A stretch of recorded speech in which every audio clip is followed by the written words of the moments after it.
Alors ce colloque démarre en retard, mais j'ai jamais vu un colloque démarrer à l'heure, donc c'est plutôt un bon présage pour la suite.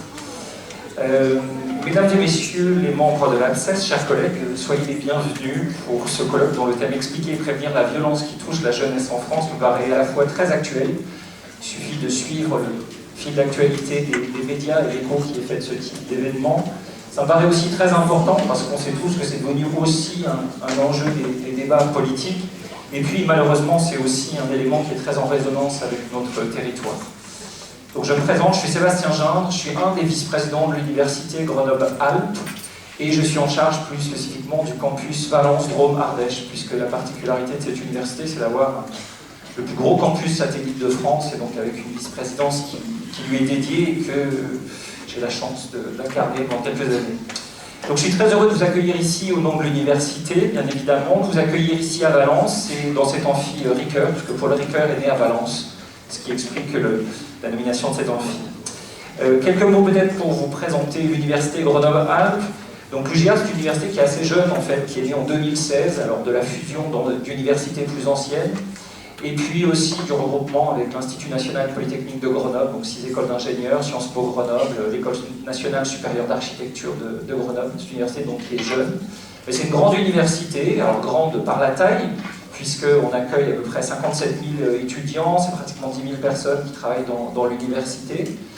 Grande aussi par la reconnaissance qu'on veut bien nous attribuer, que ce soit sur les éléments en matière de recherche. L'UGA est plutôt bien classé dans les différents classements internationaux. Alors on aime bien dire du mal des classements, mais c'est vrai que quand on y figure, on est mécontent d'en parler. Donc c'est vrai que l'université a un vrai projet tourné autour de la recherche, aussi de l'innovation, puisque l'université fait partie des 20 institutions, donc entreprises et autres, qui déposent le plus de brevets en France sur 2024. Et surtout, on est la première université européenne sur les 20 dernières années en termes de dépôt de brevets. Et puis évidemment, on a aussi une certaine reconnaissance sur la qualité de la formation qui est dispensée dans ces murs, ici à Grenoble ou bien évidemment à Valence. Alors bien qu'on soit assez soucieux de notre rayonnement, notre grandeur, je mets des guillemets à grandeur, l'université a toujours eu un projet très ancré dans son territoire, et le campus où vous vous situez ici incarne plutôt bien cette ambition-là. Le campus ici, donc Valence, Drôme, Ardèche, il est né il y a une cinquantaine d'années, je ne vais pas vous faire tout l'historique. Enfin, l'université à Valence, c'est 1452, mais bon, il y a eu la Révolution, on a redémarré au début des années 70. Donc ça fait 50 ans en fait qu'il y a de l'enseignement supérieur sur le territoire de Valence.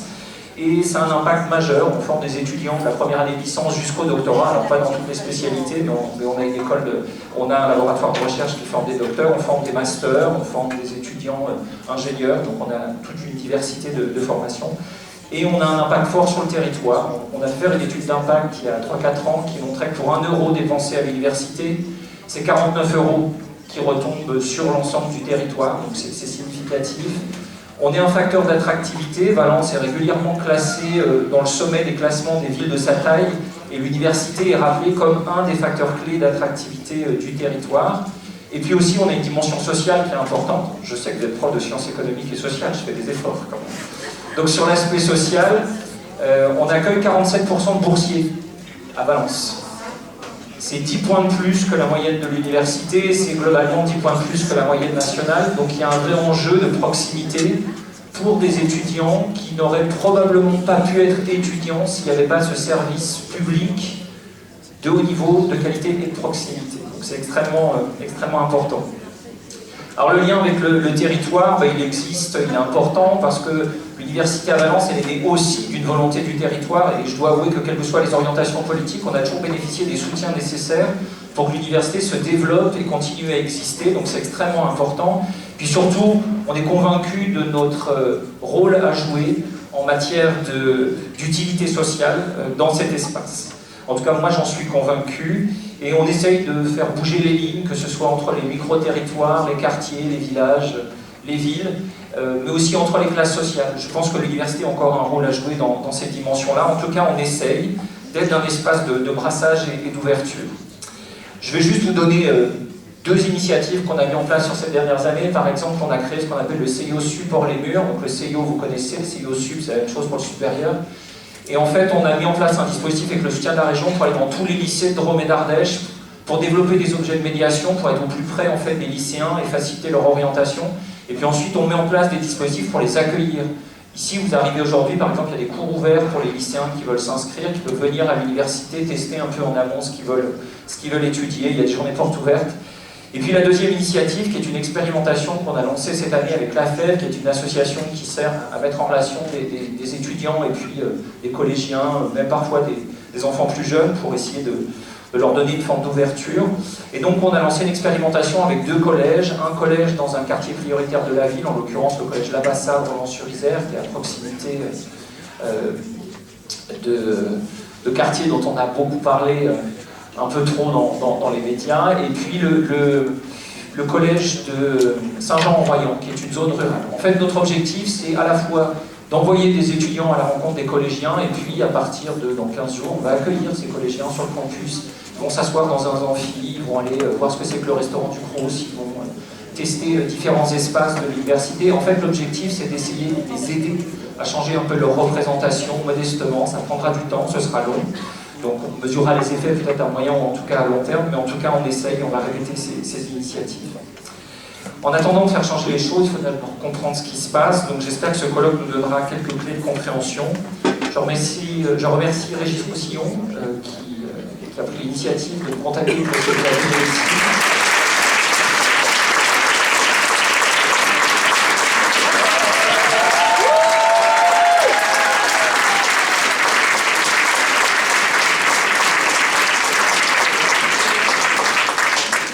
L'APSES, bien évidemment, d'avoir choisi Valence comme point de ralliement pour vous tous. C'est là que vous constatez qu'on est bien situé, puis vous verrez Valence, ça vaut le coup de s'y arrêter, c'est pas juste une ville en bordure de l'autoroute.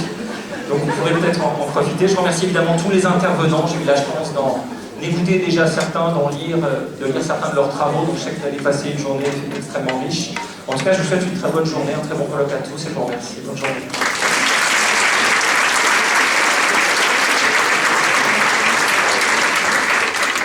Merci beaucoup, très belle introduction.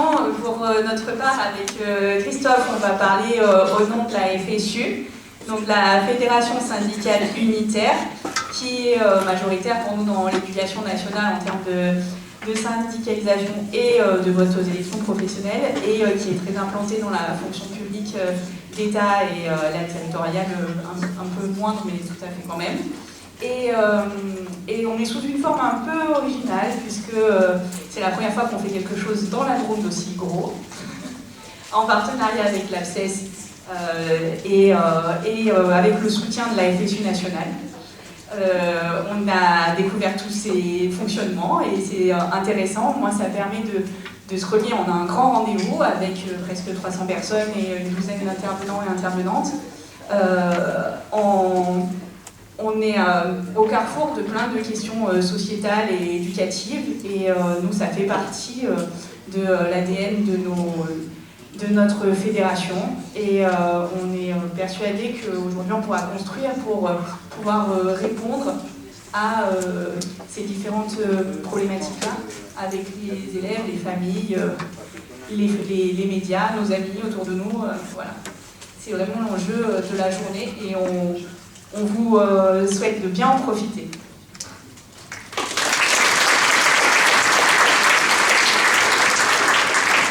Pour compléter les propos d'Amélie, je vais revenir sur la force et l'importance de ce colloque.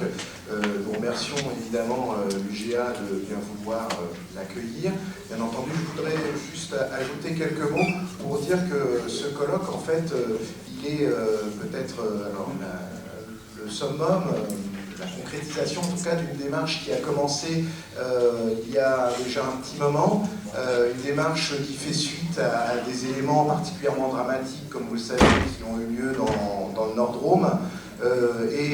Justement, nous avons déjà évoqué Régis Roussillon tout à l'heure, mais c'est aussi lui et puis d'autres, bien sûr, qui ont été à l'origine d'une réaction nécessaire qu'il fallait faire. C'est la raison pour laquelle je tiens à rappeler que la FSU a déjà organisé une première demi-journée de stage à Romans au mois de novembre dernier, qui justement commençait qui avait pour but de se questionner sur la violence et les territoires. Et ensuite, il nous a semblé important de poursuivre ce travail à une échelle plus importante parce qu'elle nous semble nécessaire.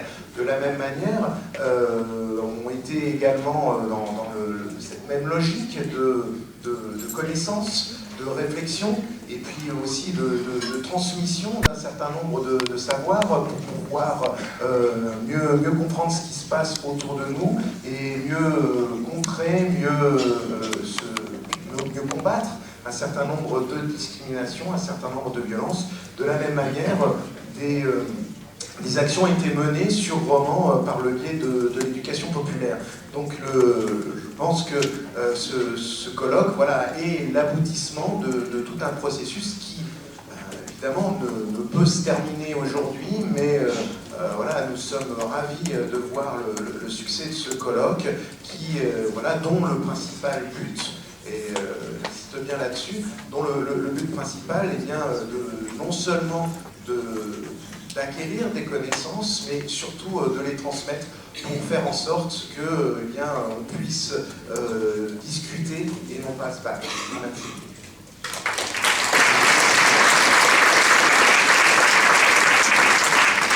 Alors bonjour à toutes et à tous, Benjamin Kemson, coprésident de l'ACCES avec Amandine, donc l'association des professeurs de SES. On voulait en profiter pour remercier une nouvelle fois l'Université de Valence de nous recevoir ici dans un cadre très agréable pour ce colloque, mais aussi la FSU qui nous permet en fait de réaliser ce stage dans de bonnes conditions. Il faut savoir que, vous le savez si vous êtes enseignante ou enseignant, que les conditions d'organisation de la formation se sont nettement dégradées depuis 2-3 ans. Il y a de la demande, mais assez peu d'offres. L'offre s'est réellement appauvrie, c'est des temps de formation hors du temps scolaire, pendant les vacances scolaires, etc. Donc du point de vue de la formation, c'est une réelle attaque. Et le cadre de la formation syndicale nous permet encore une fois d'organiser ce type de stage ou de colloque sur le temps scolaire. Donc de ce point de vue, encore merci à la FSU de nous le permettre. Et un grand merci aussi à l'APCES Grenoble et effectivement notamment à Régis qui a impulsé ce projet. Juste pour vous présenter rapidement l'APCES, et Amandine vous présentera plus globalement les enjeux. L'APCES, c'est une association donc, disciplinaire avec plus de 2000 adhérents qui en fait l'association disciplinaire la plus représentative. À peu près 40% des enseignants de SES sont adhérentes et adhérents à l'APCES, donc ce qui fait notre force. On organise donc régulièrement ce type de stage pour réfléchir collectivement pour la formation, pour nos programmes et pour nos élèves. Et donc, pas trop en dire, ce colloque aujourd'hui il est important à plusieurs titres pour notre profession, pour notre discipline, mais aussi pour notre association. La première chose, c'est peut-être l'importance du point de vue d'une réflexion qu'on est en train de mener sur nos programmes. Il faut qu'on ait en SES des programmes qui soient vraiment en prise avec à la fois l'actualité de la recherche, c'est pour ça qu'on est là aujourd'hui, et qui permettent vraiment d'outiller nos élèves pour développer leur esprit critique. Cette réflexion, on l'a engagée notamment l'année dernière avec un colloque qui portait sur des questions écologiques, sur la nécessité d'une bifurcation. Et donc cette réflexion, elle se poursuit notamment avec des rencontres comme celle-ci, avec des universitaires qui peuvent nous aider dans ces démarches. Et puis le deuxième point sur lequel cet événement est particulièrement important, c'est sur la question de la défense des sciences sociales. Les sciences sociales au lycée comme l'université sont en première ligne des attaques qui portent de manière plus générale sur les savoirs scientifiques. Ça, on le vit depuis quelques mois avec notamment des attaques répétées sur des collègues qui sont mis en cause par des familles, qui sont soutenues par des directions, qui sont soutenues par des élus, notamment d'extrême droite. Et contre ces attaques-là, il faut nous aussi qu'on fasse sortir aussi les sciences sociales des lycées, qu'on joue ce rôle qu'on essaye de jouer dans nos classes, justement de faire découvrir les sciences sociales, les sciences économiques et sociales, qu'on le joue aussi à l'extérieur des lycées, et c'est ce qui va se passer aujourd'hui. Donc on vous souhaite vraiment une très belle journée. Avant de quitter le micro, Régis me disait de vous prévenir que Marwan Mohamed aura un petit peu de retard. Merci beaucoup. Bonne journée.